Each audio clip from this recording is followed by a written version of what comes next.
Not all engines are built to last. Some are notorious for breaking down before they even hit 39,000 miles.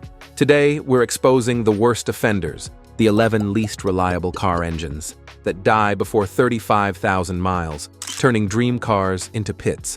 If you value long-term reliability, this is the list you can't afford to miss. Let's get into it. Number 1. BMW N63 V8 engine, 2008 to 2012. The BMW N63 V8 engine is all about power.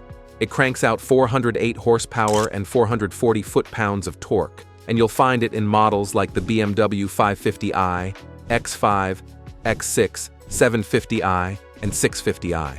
It's fast, responsive, and impressive, but its reliability, not so much. Early versions had a laundry list of problems: high oil consumption, turbo failures, valve stem seal leaks. These were just the start. Over time, issues like coolant leaks, carbon buildup, timing chain wear, and injector failures became common. It's not uncommon for owners to spend between $5,000 and $10,000 annually on repairs and maintenance, especially as the vehicle ages. Then there's the turbocharger placement.